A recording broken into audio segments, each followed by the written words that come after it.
أعوذ بالله من الشيطان الرجيم. بسم الله الرحمن الرحيم. الحمد لله والصلاة والسلام على رسول الله صلى الله عليه وسلم. يا أيها الذين آمنوا اتقوا الله حق تقاته ولا تموتن إلا وأنتم مسلمون. يا أيها الذين آمنوا اتقوا الله وقولوا قولا سديدا يصلح لكم أعمالكم ويغفر لكم ذنوبكم ومن يطع الله ورسوله فقد فاز فوزا عظيما.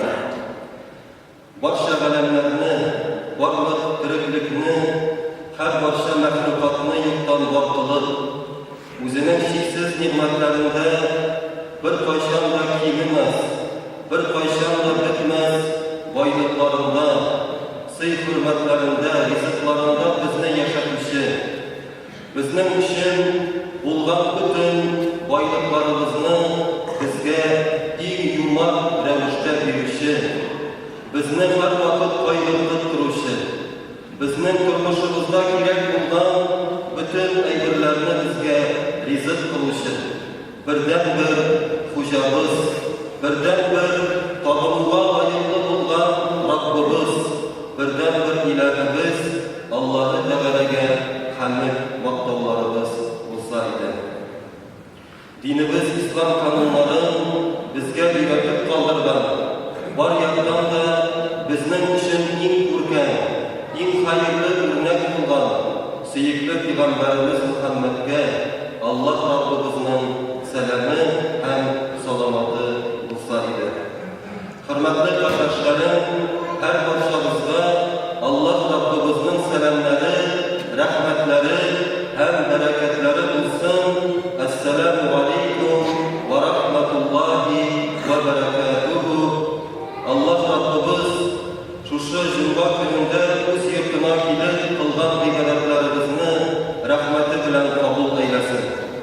Allah Rabbimiz şuşu izgi amallarimizni davomli qilsin. Bir Allah qarshida g'ana ruku sajdalarimizni qilib, bir Allohni buyuklab yashab, bu dunyoda da, oxiratda da baxtli bo'lishga Rabbimiz nasib etsin.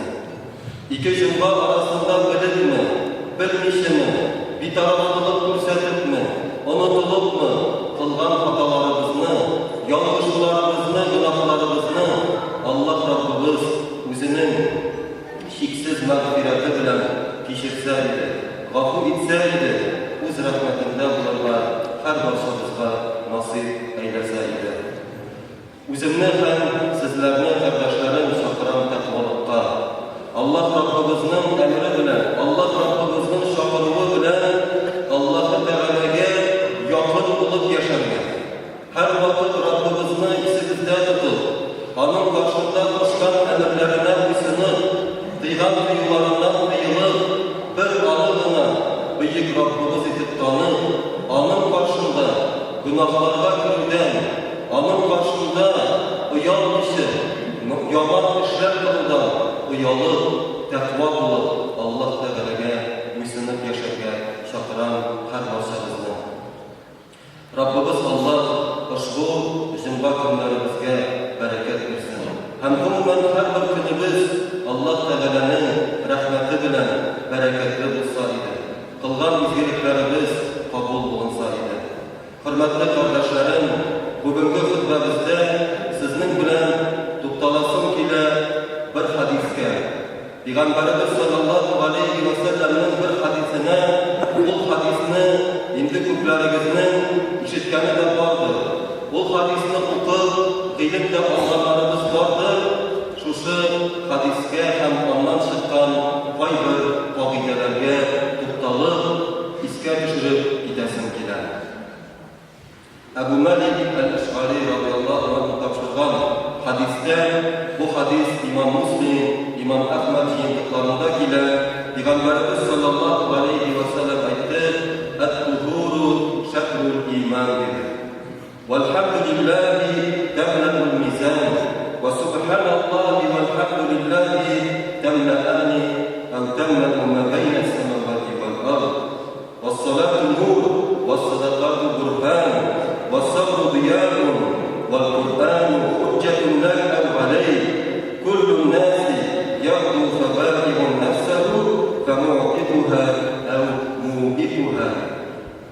Şuşa hadisке kardeşlerim biraz gına tuttalasın kiler. Şuşa hadisten çıkan kaybar kabidelerge, kaybar meselelerge. Bu bir mühim hadis. Şuşa hadiste iman niyesi için kirek bulgan durmuşunda bu dünyada hem ahirette bəxtli bulduğu için kirek bulgan tüm kabidelerini Peygamberimiz sallallahu aleyhi ve sellem anlattı. İlk birincisi Allah'ın ilgisi aytdı. "Et-tuhuru şeklul iman" dedi. Şistalık, paklık o imanın yartısı, imanın bir bölüşü dedi. Şistalık, taharet sözü, paklık sözü. Allah'ın ilgisi aytdı o imanın bir bölüşü, imanın yartısı. Hayır, şuşa hadisке şerh kılışı zalimlerimiz anlatalar. Bundan söz bara namaz hem taharet turunda dedi. Hayır, indi aytik bir yaptan anlatalar şuşa meseleni. Bundan söz bara taharet hem namaz turunda. Bile biz eğer bir kişi namaz okuyken onun gusülü tahareti bulmasa namazı kulu olmuyor. Namazı kabul olmuyor. Şuna göre taharet o namazın bir bölüşü. Namaz dürüst olsun için, namaz kabul olsun için gerek olan bir Allah'ın emri, hem de şistanını, taharetlerini Rabbimiz başında ibadetimizni kılarız. Lakin kardeşlerim, şu şistalık imanın bir bölüşü diyen sözünü taharet hem namaz bilen beylep anlatışlar olsa da aslında bunun mədənəsi köpçülük alimlərimiz birinci şiratta ehemmiyet dirələ bunday şistalık digəndə söz bara küngül şistalığı durumda. Küngülünün paklığı durumda.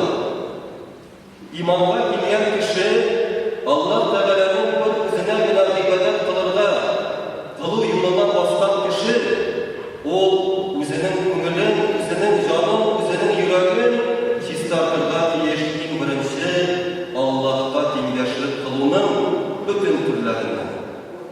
İman kelimesinin eykende biz meselebiz La ilahe deriz. İlk birinci. Bir ilah da yok deriz. Ümitlerine layıklı bulgan, korkuğa layıklı bulgan, dua kılıp müracaat ederge layıklı bulgan, saklav sırat, yerden sırada layıklı bulgan, bir ilah da yok, bir nerse de yok, bir kimde yok, İllallah'tan. Allah'tan gına, Allah'tan boşka. Allah Teala gına bizinin tevekkül kılmamızga layık. Allah Teala gına bizinin ümitlerimizge layık. Allah Rabbimiz gına bizinin duamızdan kabul etmiş.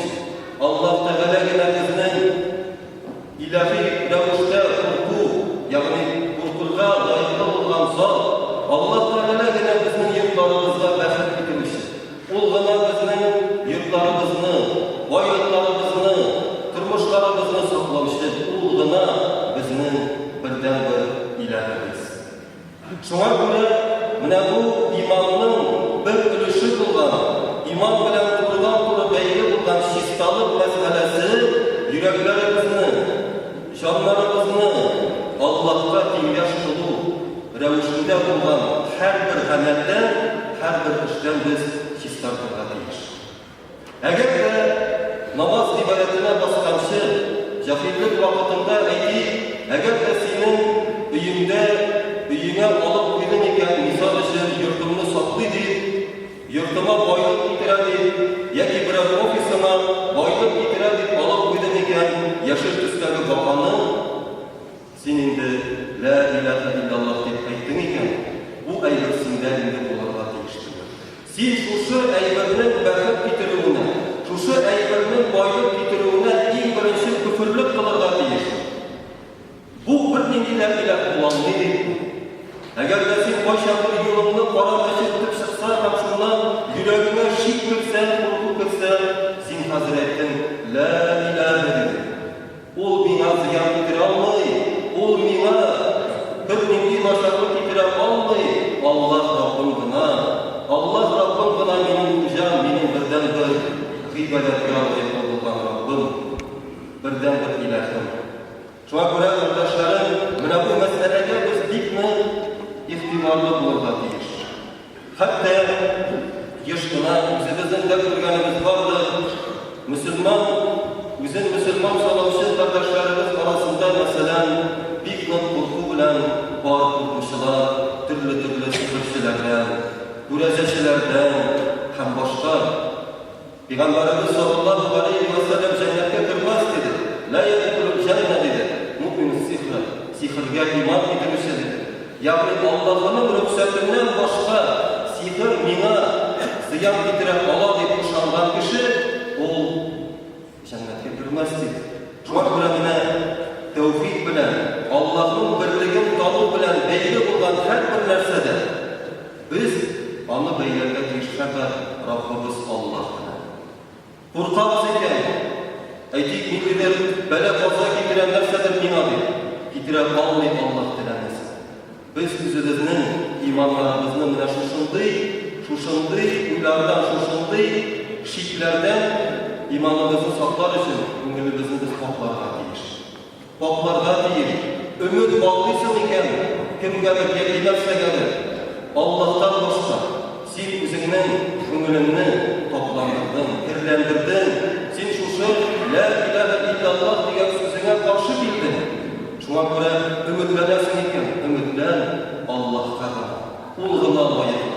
Куркасың икән, Аллаһтан курк. Әгәр дә син тәвәккәллисең икән, Аллаһ Раббыңа тапшыр. Әгәр дә син шифа сорап дуа кыласың икән, әш-шафи, Аллаһ Тәгалә шифа бирүче, аңардан гына сора. Әгәр дә син йортыңа бәрәкәт килүен телисең икән, алып кайтып куйган ниндидер сыннар, ниндидер кутлар әйтеп, ниндидер күзләр зәгәрәстәге Аллаһтан сора. Аллаһ Раббыбыз дип шушыны бирүче, Аллаһ Раббыбыз гына бердән-бер гыйбадәтебезгә лаеклы булган илаһыбыз. Шуңа күрә менә шушы мәсьәләләрдә без иң беренче игътибар бирергә тиеш. Әгәр дә синең күңелеңдә ниндидер шик калды икән, чистарт аны. Чистарт бу синең иманыңның бер өлеше булып торачак. Һәм әгәр дә инде кардәшләрем менә шушы мәсьәләләрдә син Аллаһ белән барысында бәйлисең икән, әлхәмдүлилләһ. Ләкин син мин инде хәзер бөтен илаһи эшне Аллаһ Раббым белән генә бәйләдем дип тынычланырга тиеш түгел. Хәтта син гыйбадәткә баскач та, хәтта син Аллаһ Тәгаләнең берлеген танып, иман кәлимәсен китергәч тә, синең күңелеңне очратырга мөмкин шундый сифатлар, рия дисеңме, тәкәббүрлек дисеңме, гыйшыклык дисеңме, үз-үзең белән соклану, һәм башка шушындый сифатлар. Менә шушы сифатлардан да без гомеребез буе үзебезнең күңелләребезне чистарту өстендә эшләргә тиеш. Онытмыйк, кардәшләрем, чисталык ул иманыбызның бер өлеше икәнлеген. Хадистә дәвам ителеп, Пәйгамбәрбез саллаллаһу алейхи ва саллям әйтә: "Вальхамдулиллаһи тамлаъул мизан." Аллаһка хәмд, Аллаһны мактау, бөекләү ул мизанны тутыра диде. Мизанны тутыра. Кыямәттәге Аллаһ Раббыбыз каршында гамәлләребез күрсәтә торган мизанда бик авыр әйбер булачак шушы Аллаһны бөекләү, Аллаһка хәмд әйтү. Әлхәмдүлилләһ дип шул күңелдән бирелеп әйтү. Һәм дәвамында әйтелә: "Ва субханаллаһи вальхамдүлиллаһи тамлаъани ва тамлаъу ма байна ас-самавати вал ард." Һәм Аллаһның bütün кимчелекләрдән дә пак икәнен тануын, аңа дан әйтүен, аны бөекләүен, субханаллаһ дип. Менә бу субханаллаһ дигән сүзне әйткәндә, зикрне әйткәндә, җәнабы без аңларга тиеш. Аллаһ Раббыбызның бер кимчелеге дә юк. Бер хатасы да юк. Ул кимчелекләрдән пак булган Раббыбыз. Һәм әлхәмдүлилләһ дигәндә biz аңларга тиеш. Аңларга тиеш Аллаһ Тәгаләнең bütün исемләре, bütün сифатлары алар фәкать мактауга гына лаеклы. Фәкать мактауга лаеклы. Бөтенесе дә. Менә бу безнең динебезнең нигезләреннән булып тора. Һәм шушы субханаллаһ һәм әлхәмдүлилләһ җир һәм күкләр арасында булганны утырышы дигән sözlerini kayber galimlerimiz anlatalar. Jir hem kökler arasında bulunan bütün eybir, koysuna karasat da, nefsedegine kuş salsak da, bütünüsü Allah'ını maktoluğa ederekizini, yani biz her bir mehlukatta görürüz Allah'ın büyüklüğü, Allah'ın hamdge layıklı bulun, hem her bir eybir görsetemizge Allah Teala'nın bir kimşiliği delildir. Üsimliklerge karasat da, kökteki yıldızlarga karasat da, jir astından alıp çıkan şişmelerge karasat da, Cenab-ı bütünüsü yüzümüzge karasat da, kireyatları dostlarımızda gülmen nefselerine olsak da bütünüsü kürsete Allah kına hamdge maktoluğa layıklı, bütünüsü bizge ama delillerdir. Hem bütün eygir delilli Allah Rabbimizin bir kimşiliği delildir. Şöyle elhamdülillah diyen vakitte biz Allah'ını büyük biliriz. Mine bu eygirni, bu zikrini eykende bizim köngülümüz şundan da Allah Teala'nın büyüklerine gelir. Hükmü yıl yaşayayım, her bir ömrümün her bir mizgilinde şu Rabbimin rahmeti bilen gene, Rabbimin nimetleri bilen gene yaşadım. Elhamdülillah.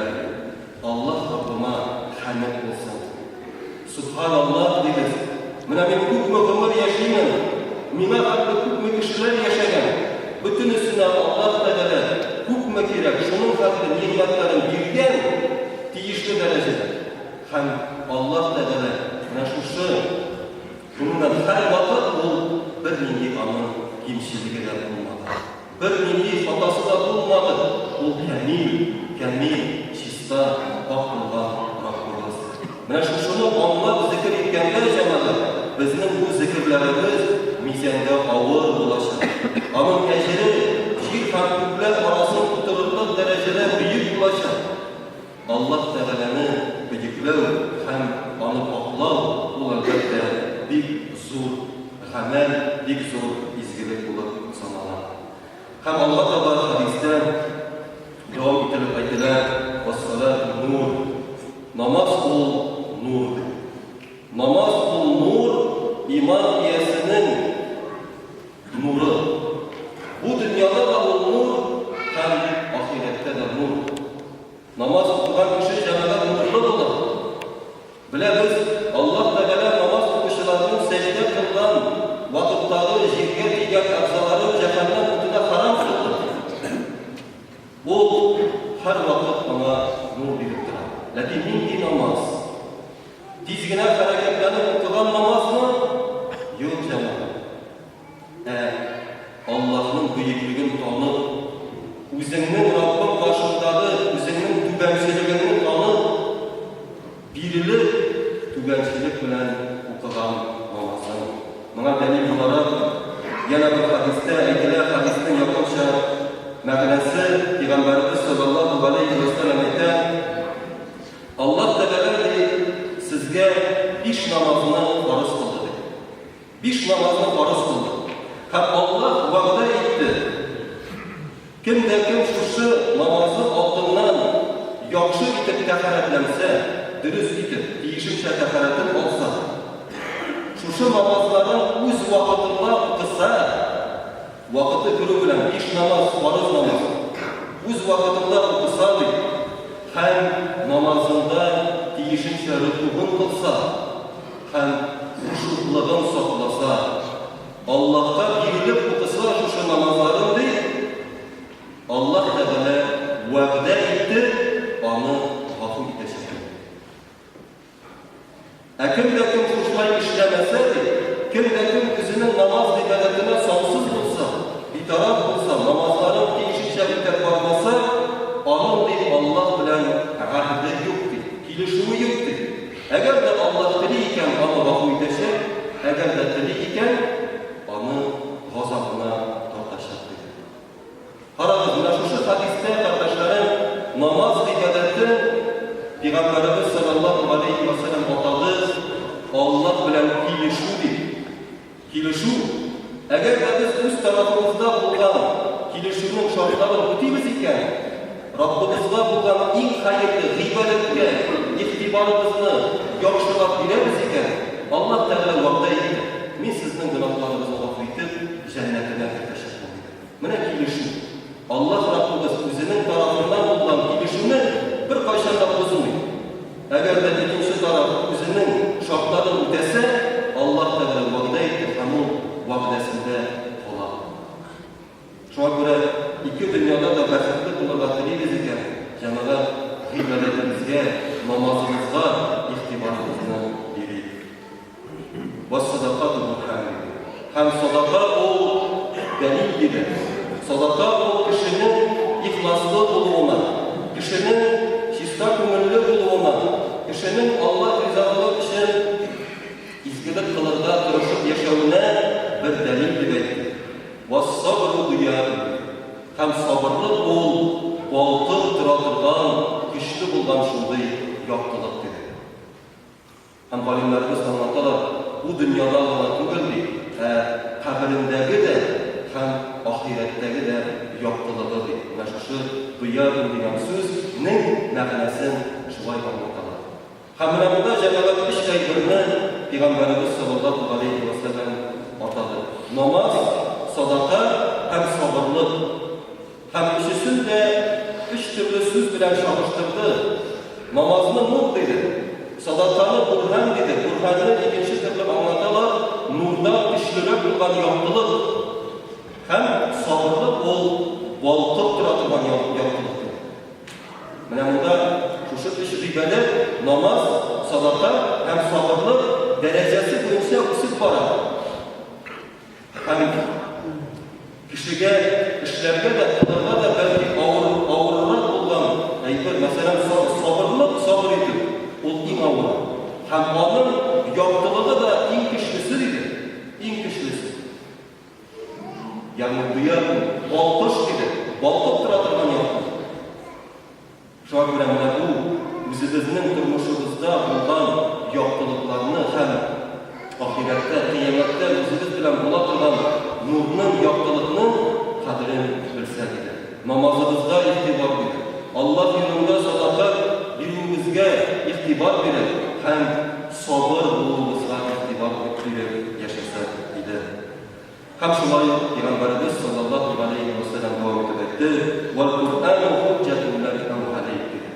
Һәм Кур'ан ул яки синең файдаңа, яки сиңа каршы булган дәлил булыр. Яки ул синең файдаңа, яки ул сиңа каршы. Һәм шушыны аңлатып, шушы Кур'ан турындагы сүзләрне аңлатып, галимнәрбез әйтәләр, мәсәлән, Абу Муса әл-Аш'ари радиллаһу анһу сахаба ул әйтә, дөреслеккә бу Кур'ан сезнең өчен яки әҗир булачак. Әгәр дә син Кур'ан белән тормышыңны бәйләсәң, ул сиңа әҗир булачак, яки газап булачак. Газап булачак. Кур'ан артыннан иярегез. Кур'анны алдыгызга куеп, аның артыннан иярегез. Аны үз артыгыздан ияргәче булмагыз. Ягъни Кур'анны тормышыгызда алдыгызга куегыз, артыгызда калдырмагыз диде. Кайбер кеше әйтә, Аллаһ сакласын, кирәкме миңа Кур'ан? Менә минем бу әйберләрем җитәрлек диде. Аллаһ сакласын, шундый сүзләрне әйтә. Ул Кур'анга игътибар бирми, артында калдыра алмый. Һәм нәрсә ди? Чөнки кемдә кем Кур'анга иярсә, Кур'анны алдына куеп, менә мин Кур'анга иярәм, Кур'андагы кагыйдәләрне үтәп яшәймен дип, шундый рәвештә тормышын алып барса, ул шушы Кур'ан белән бергә җәннәткә керер. Кемдә кем Кур'анны үз артында калдырса, игътибар бирмәсә Кур'анга, шушы Кур'ан аның артыннан этеп җәһәннәмгә ташлар, җәһәннәмгә төшерер. Күрәбез җәмәгать, Кур'анның ни дәрәҗәдә тормышыбыздагы әһәмияте зур. Кур'ан белән яшәйик. Кур'анга игътибарыбызны бирик. Аллаһ Раббыбыз үзенең чиксез рәхмәте белән безгә үзенең шушы иң күркәм булган сүзләрен иңдерде. Ул бит юкка гына иңдермәде аны. Без куллансын өчен, без өйрәнсен өчен, шушы Кур'анда булган кагыйдәләрне үтәп, бәхетле булсын өчен ике дөньяда да Аллаһ Тәгалә үзенең рәхимлеге белән, шиксез мәрхәмәтлелеге белән безгә изгелек, хәйрлелек теләгәнгә күрә шушы китабын иңдерде. Без аңа иялек. Коръәнгә иялек, Коръәнне өйрәнеп, Коръәндә булган кагыйдәләрне үтәп яшәп, шул чагында бәхетле булырбыз. Аллаһ Тәгалә һәр барчабызга тәүфик, һидаят бирсен. Шушы кагыйдәләрне үтәп, Аллаһ Тәгалә башында күңелләребезне, йөрәкләребезне пакландырып, гыйбадәтләребезгә игътибарыбызны яхшы итеп биреп, Аллаһның китабы булган Коръәнгә дә зур игътибар биреп, хәерле бәндәләр булып яшәргә насыйп әйләсен. Кылган хаталарыбызны гафу кылсын. Эшләгән гөнаһларыбызны кичерсен. Изгелекләребез кабул булып, Аллаһның рәхмәтенә ирешергә бер сәбәп булса иде. Амин.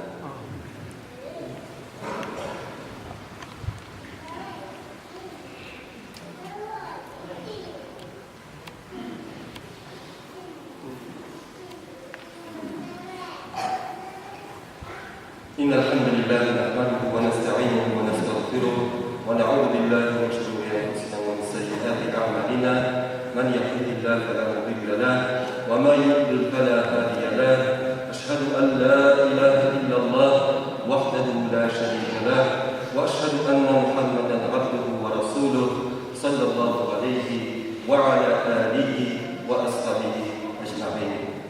İske alıngan hadisinin ahırgı cümlesi olarak kardeşlerim Peygamberimiz sallallahu aleyhi ve sellem etti. Kullun nasi yahdu febâi'un nefsen femu'tiquha ev mu'bikuha. Her bir kişi devren uyana hem üzünün canın, üzünün nefsisin, üzünün ümünün sotadır. Sota, birevler bir anı azat kılalardı. Azat iteler azattan, ikincileri halaketke giriştirelerdi. İrte bilen yıkılan kırbaç, her bir kişi sotadır. Üzünün canı. Kimdir sota? Allah Rabbisine. Rabbim bugünkü günümü senin rizalığın için ütkərliğe tırışacakmın. Rabbim senin rahmetin bilen uyandım. Tümlerim emin gine tuttu, münesine şükür kılıp gittiğinde namazını okuyayım. Rabbim senin rahmetin bilen halal rızıklarını aşağı kullanıp irtenge başını avuz ettim. Küpmü işler işledim. İndi senin karşında üzümün işin, tüp işin bulgan gıybedetin ile namazı gelecekti. Rahmet sana. Şükür kılan sana deyip ilada yine secdege gitti. İladasız ikindide kadar küpmü gameller kıla, ikindide Rabbisine secde kıla. Başın iyi, Rabbisi karşında tükençeliğin kürseti, akşamında, yestiminde. Gün dövründe Allah rizalığı için bir sabır ide, sabır bulurlar karışın, günahlardan saklanırlar karışın, üzünün canın Rabbisine sotar. Rabbim razı bulmayın. Rabbim razı bulmayından bir tırışa üzünün Rabbisinin birden bir Allah Teala'nın rizalığına giriştir. Mene bu kişidir üzünün canın azat iter. Azat iter, emin kıla cehennem azabından, mengülük azaptan, kabir azabından, kıyamet külafetinden, mengülük azaptan bu inşallah Allah'ın rahmeti bilen emin olacak. Ama ikinci kişi üzünün canını satar İbliske. İblis məlumdur. Uyanırdı. Fələm günahqa qırıb bitər. Günlər dövründə, günlər uza Allah Teala'nın birgine mərtəbədə iske alınır. Nişik başına yaşayın. Vakit ol bir yüzüde. Dünya ol 3 günlük güne rahatlanıp yaşap kalmaya gerek. İşkişiliğine de düşer. Tügüsünde işleyip, mısında işleyip, boygasında zorlukta. En mühimi, Allah'tan başka zatlarla gıybet etmek. Şirkler bitse, şifanı soruyor başka bir zatlar. Allah'tan bugün. Kurka iken, kurka başka bir önden. Üyümde ol, üyümü saklı dibeyde. башка бер нәрсә, кеше кулы ясаган таштан булган бер уенчык әйтик һәм башка, менә мондый кеше җанаты, гөнаһка чумып көнен үткәргән кеше, ул үзенең җанын сата иблискә, һәм ул үзенең җанын газапка дучар итә. Шуңа күрә һәрберебез һәр көнне тырышып җаннарыбызны сатырга Раббыбыз Аллаһка. Һәр көнне иртә белән Раббым разый булса иде бүгенге көнемнән дип ниятли Раббыбызның ризалыгына омтылырга һәм тырышып шушыны эшләргә Аллаһ Тәгалә бәрәкәтен бирәчәк, кабул итәчәк һәм үз рәхмәтенә ирештерәчәк. Һәр барчабыздан Аллаһ Раббыбыз разый канәгать булсын. Һәр барчабызга Аллаһ Тәгалә иман байлыгы, тәүфик, һидая насыйп эйlesin. Тормышларыбызны күбрәк изгелек белән нурландырырга Аллаһ Тәгалә насыйп кылсын. Хаталарыбызны, кимчелекләребезне гафу эйlesin.